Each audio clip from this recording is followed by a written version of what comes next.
بسم اللہ الرحمن الرحیم۔ السلام علیکم دوستو۔ لاسٹ مومنٹ عمران سیریز کی قسط نمبر 8 میں آپ سب دوستوں کو خوش آمدید۔ سیریز کی طرف بڑھنے سے پہلے آپ سب دوستوں سے گزارش ہے کہ اردو صفحہ چینل کو لازمی سے سبسکرائب کر لیں اور بیل کو ضرور پریس کر دیں۔ عمران نے ٹرانسمیٹر آف کیا اور پھر اٹھ کر وہ ایک لحاظ سے دوڑتا ہوا اس بڑے ہال کی طرف بڑھ گیا جہاں بلال اور اس کے ساتھی موجود تھے۔ کیا ہوا عمران صاحب، خیریت؟ صفدر نے عمران کو دیکھ کر چونکتے ہوئے کہا۔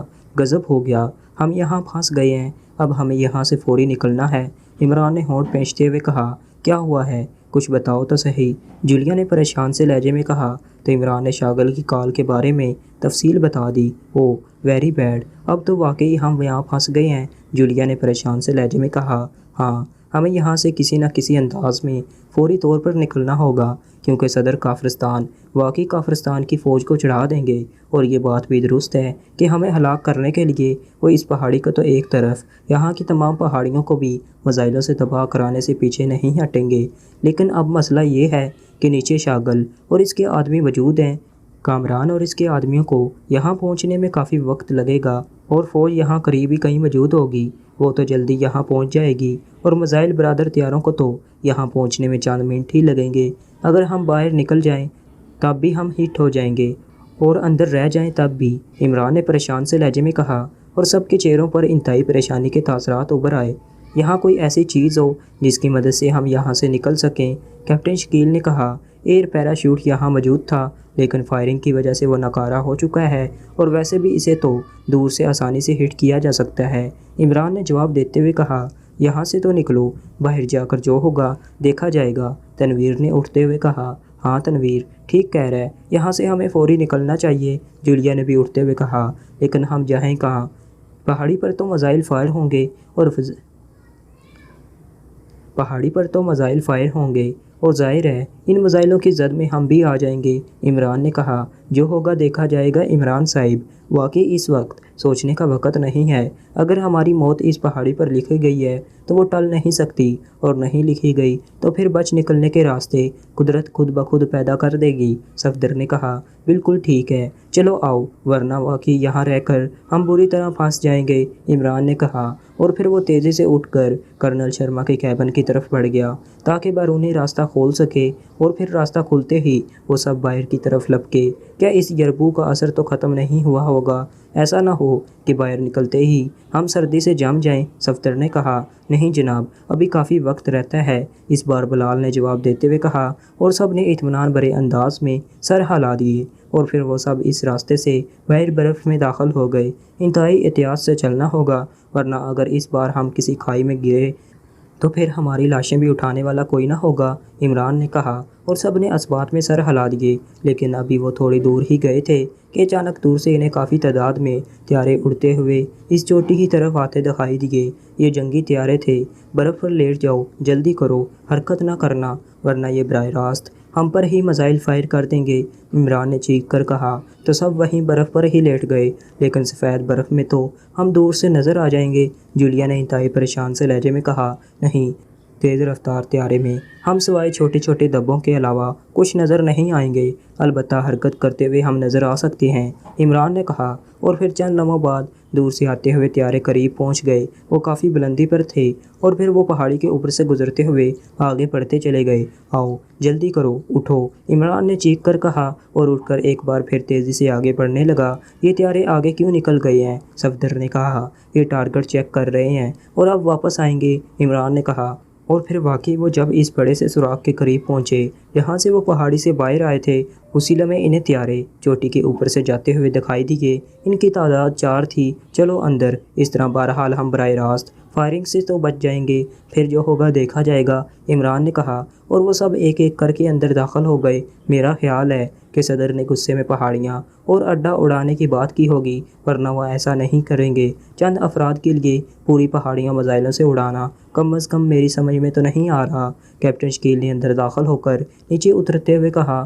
ہم چند آدمی نہیں ہیں، پاکیہ سیکرٹ سروس کے لوگ ہیں، اور یہ پہاڑیاں کافرستان کی نہیں ہیں، وادی مشکبار کی ہیں، عمران نے جواب دیا، اور پھر ابھی انہوں نے تھوڑا ہی فاصلہ طے کیا تھا کہ اچانک انتہائی خوفناک ترین دھماکوں کی بے دربے آوازیں سنائی دینے لگیں اور پوری پہاڑی اس طرح لرزنے لگی جیسے انتہائی خوفناک زلزلہ آ گیا ہو۔ اوہ، واقعی حملہ کر دیا گیا ہے، احتیاط سے اور جلدی سے نیچے اترو، ابھی یہ اڈے والی جگہ پر فائر کریں گے، بعد میں نیچے فائر کریں گے، جلدی کرو لیکن احتیاط سے، عمران نے چیختے ہوئے کہا، اور پھر وہ اور زیادہ تیزی سے نیچے اترنے لگے۔ دھماکے اب بند ہو گئے تھے، البتہ اب اندر بھی چٹانیں اور پتھر گرنے لگ گئے تھے، لیکن چونکہ وہ لوگ اب پہاڑی کی دوسری سائیڈ پر پہنچ گئے تھے اس لیے وہ ان پتھروں سے محفوظ تھے، لیکن ان کے نیچے اترنے کی رفتار کافی تیز تھی کہ اچانک کچھ وقفے کے بعد ایک بار پھر خوفناک دھماکے شروع ہو گئے، اور اس بار تو واقعی یوں لگتا تھا کہ جیسے پہاڑی ریزہ ریزہ ہو کر فضا میں بکھر جائے گی۔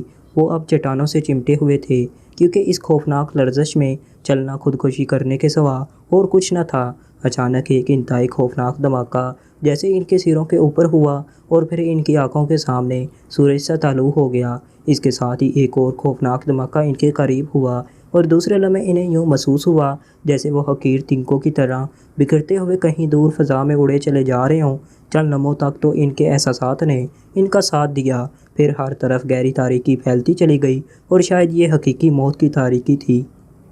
پلاسن کے پورے علاقے میں اس وقت فوج کے سپاہی پھیلے ہوئے تھے۔ پلاسن پہاڑی اور اس کے ساتھ کسی حد تک ملی ہوئی دوسری پہاڑی مکمل طور پر تباہ کر دی گئی تھی۔ شاگل اس وقت اپنے زمینی آفس کے کمرے میں موجود تھا اور سامنے میز پر ٹرانسمیٹر پڑا ہوا تھا۔ تمام کارروائی اس کی آنکھوں کے سامنے ہوئی تھی۔ اس نے صدر صاحب کو کال کر کے جب تفصیل بتائی تو صدر صاحب نے وہاں فوج بھیجنے اور پہاڑی کے میزائلوں سے اڑانے کا فیصلہ سنا دیا تھا، اور پھر تھوڑی ہی دیر بعد میزائل بردار جنگی طیاروں کے 2 گروپ وہاں پہنچ گئے۔ انہوں نے ایک بار اس پہاڑی کا راؤنڈ لگایا اور پھر اس پہاڑی پر خوفناک میزائلوں کی بارش شروع کر دی۔ یہ میزائل اس قدر طاقتور تھے کہ ان کی فائرنگ کے بعد پہاڑی اس طرح پرزے پرزے ہو کر فضا میں بکھرنے لگی جیسے وہ پتھروں اور چٹانوں کی بجائے مٹی کی بنی ہوئی ہو۔ شاگل حیرت اور خوف کے ملے جلے تاثرات کے ساتھ اس پہاڑی پر کھڑا یہ سب کچھ ہوتے دیکھتا رہا جہاں اس کا کیمپ بنایا گیا تھا۔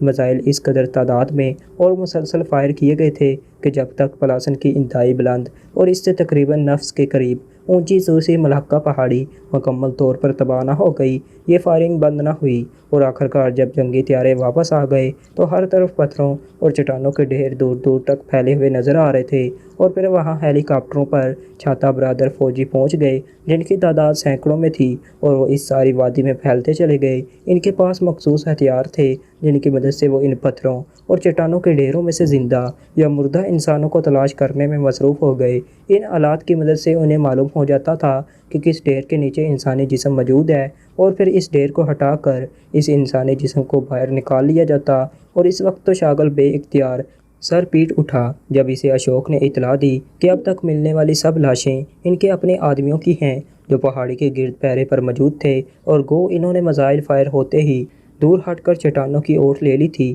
لیکن شاید ان کے تصور میں بھی نہ تھا کہ یہ میزائل پوری پہاڑی کو ہی اڑا دیں گے، اس لیے وہ پہاڑی کے اڑتے ہوئے پتھروں اور چٹانوں کی زد میں آ کر ہلاک ہو گئے تھے۔ صرف اشوک، مون اور شاگل ہی زندہ بچ سکے تھے کیونکہ وہ دوسری پہاڑی پر موجود کیمپ میں تھے، لیکن ابھی تک عمران اور اس کے کسی ساتھی کی لاش نہیں مل سکی تھی۔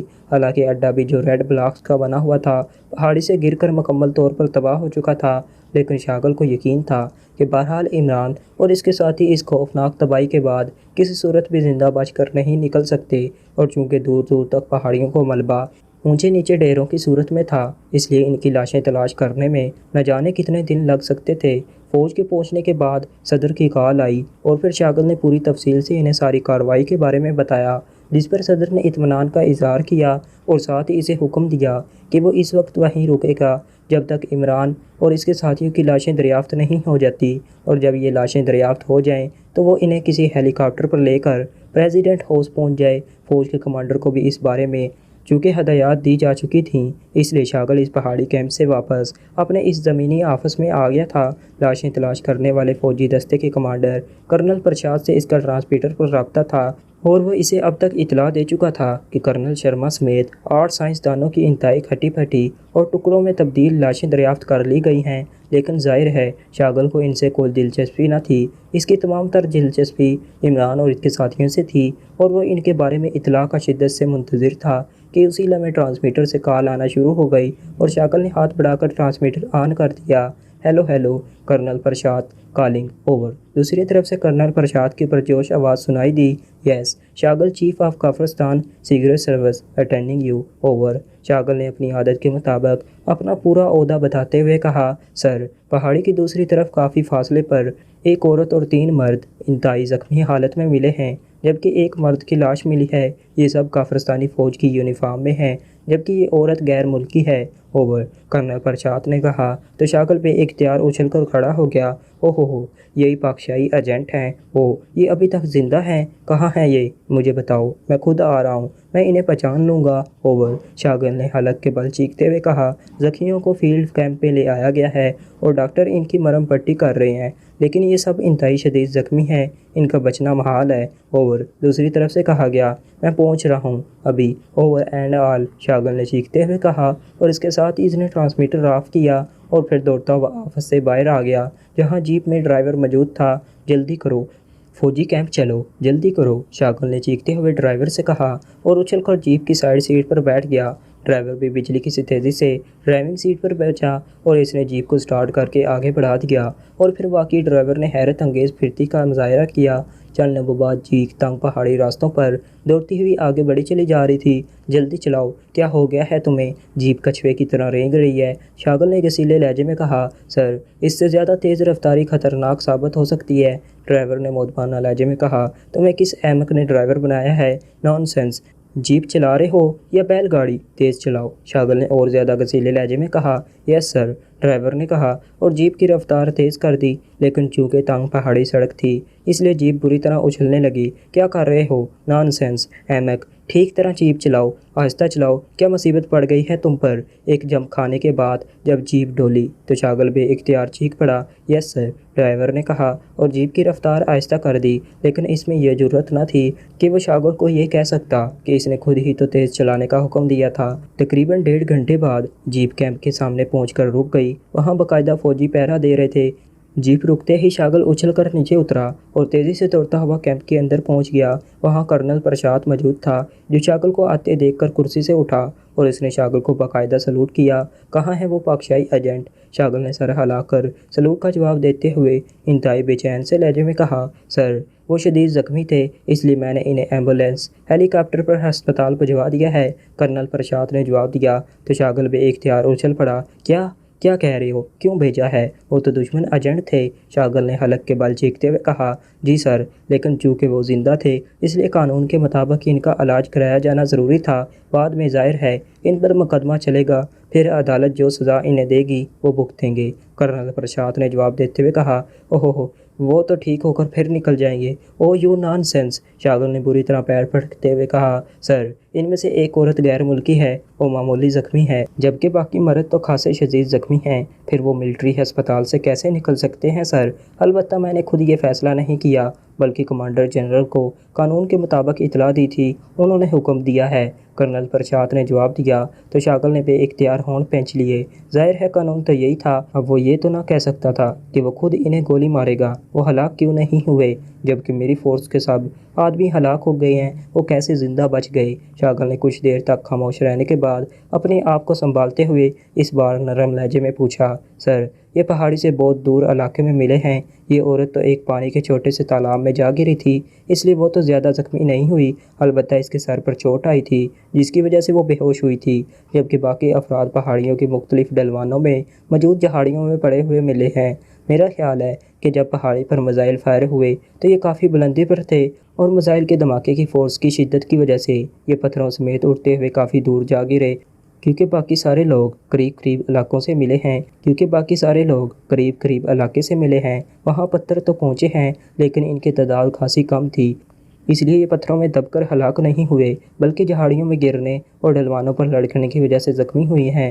کرنل پرشاد نے جواب دیتے ہوئے کہا، ٹرانسمیٹر کہاں ہے؟ مجھے صدر صاحب کو رپورٹ دینی ہوگی۔ شاگل نے اس بات میں سر ہلاتے ہوئے کہا، اندر ہے جناب، آئیے۔ کرنل پرشاد نے مؤدبانہ لہجے میں کہا اور اندرونی طرف مڑ گیا۔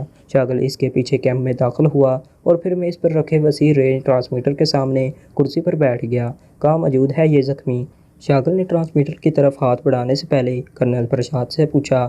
راکو چھاؤنی کے ہسپتال میں ہیں جناب، ایمبولینس ہیلی کاپٹروں پر بھجوایا گیا ہے انہیں۔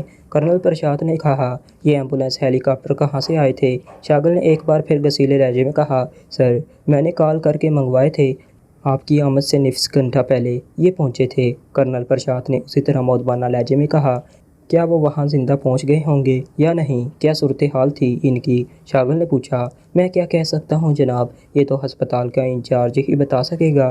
کرنل پرشاد نے جواب دیا، اسے کال کرو اور اس سے میری بات کراؤ تاکہ میں صدر صاحب کو حتمی رپورٹ دے سکوں۔ شاگل نے اس بار انتہائی فاخرانہ لہجے میں کہا، یس سر۔ کرنل پرشاد نے کہا اور اس کے ساتھ ہی اس نے ٹرانسمیٹر پر ایک فریکوینسی ایڈجسٹ کی اور پھر بٹن آن کر دیا۔ Hello hello colonel Prasad, calling from Plasan operation, over. Colonel Prasad نے بار بار کال دیتے ہوئے کہا، یس راگو چھاؤنی ہسپتال، اوور۔ چند لمحوں بعد ایک مردانہ آواز سنائی دی، کرنل ڈاکٹر گوپال سے بات کرائیں، میں پلاسن آپریشن انچارج بول رہا ہوں، اوور۔ کرنل پرشاد نے کہا، یس سر، ویٹ فار 1 منٹ، اوور۔ دوسری طرف سے کہا گیا۔ پھر کچھ دیر خاموشی کے بعد ایک بار پھر کال آنا شروع ہو گئی، hello doctor Gopal attending, over. ایک مردانہ آواز سنائی دی، کرنل پرشاد بول رہا ہوں، یہاں کیمپ میں کافرستان سیکرٹ سروس کے چیف جناب شاگل تشریف فرما ہیں، ان سے بات کریں، اوور۔ کرنل پرشاد نے کہا، کرائیں بات، اوور۔ دوسری طرف سے کہا گیا تو کرنل پرشاد نے ٹرانسمیٹر شاگل کی طرف کھسکا دیا اور خود ایک طرف ہٹ کر کھڑا ہو گیا۔ ہیلو شاگل بول رہا ہوں، chief of Kafiristan secret service, over. Shagal نے اپنی عادت کے مطابق پورا عہدہ بتاتے ہوئے کہا۔ حالانکہ تعارف پہلے کرنل پرشاد کرا چکا تھا لیکن ظاہر ہے شاگل اپنی عادت نہ چھوڑ سکا تھا۔